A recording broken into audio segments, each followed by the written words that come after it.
Salut à toutes et à tous, c'est Niki et bienvenue pour ce nouvel épisode de Dragon Ball Storm. Comme prévu aujourd'hui, on continue de parler du chapitre 39 de Dragon Ball Super et plus précisément du combat Kame Sennin vs Jiren. Ce combat a probablement bien plus fait crier la communauté que le précédent qui opposait Gohan à Kefula. Et probablement à raison puisque Kame Sennin contre Jiren c'est franchement pas banal. Donc legit ou pas legit, on va voir ça tout de suite, générique.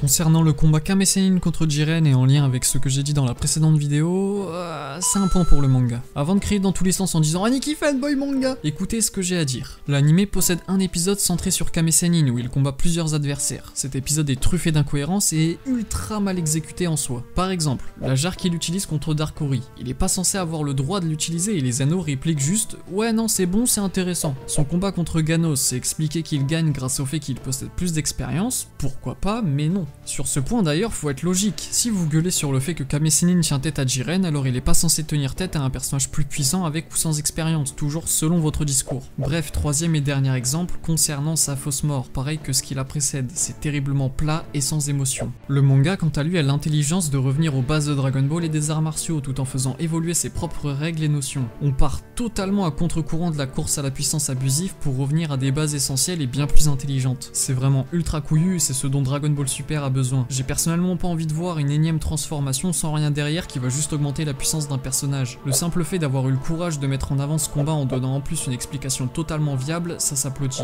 Par contre, avant que le chapitre soit traduit, je vais pas vous mentir, moi-même j'avais peur du résultat, mais force est de constater que c'est bien exécuté. Kame Sennin ne met pas à mal Jiren, Whis précise qu'il ne s'agit pas du Migate no Gokui mais d'une technique similaire. Jiren l'élimine facilement d'un simple revers et se permet même de provoquer Goku à ce niveau-là. Chaque personnage prouve une chose, Kame Sennin prouve qu'on peut tenir tête à un adversaire même si on est moins rapide, moins puissant ou moins fort, que tous ces paramètres ne veulent pas tout dire. Concernant Jiren, il prouve simplement que oui, ces paramètres ne veulent pas tout dire, mais qu'ils sont dominants dans un combat, et que donc Kame Sennin est voué à perdre puisqu'il est moins puissant, moins rapide et moins fort quoi qu'il arrive. Comme dit dans la précédente vidéo, Goku était prédisposé à atteindre le Migate no Gokui, mais il ne pouvait pas surpasser cette limite qu'il séparait du Migate no Gokui à cause du fait qu'il voulait encore et toujours gagner en puissance et rien d'autre. Il incarne donc le parfait compromis entre le propos de Jiren et Kame Sennin. Il allie puissance et maîtrise quasi parfaite d'un art martial. Ce qui aurait dû être au passage le propos pour terminer Dragon Ball et Goku en tant que protagoniste, plutôt qu'une éternelle course à la puissance sans fond. Et c'est parfaitement là où je voulais en venir. En plus de reprendre une des bases de Dragon Ball, Kame Sennin remet en question une seconde base de Dragon Ball, la puissance. Après son élimination, Goku a appris quelque chose, s'est remis en question et a progressé en revenant aux sources qu'il a toujours ignorées. Tori et Taro ont été brillants sur ce coup. La phrase de Kame Sennin, c'est quel maître qui t'a enseigné ça, Vegeta ou Freezer, est lourde de sens. Elle montre tellement de choses que ce sujet mériterait une grosse vidéo à lui seul plutôt qu'un petit Dragon Ball Storm.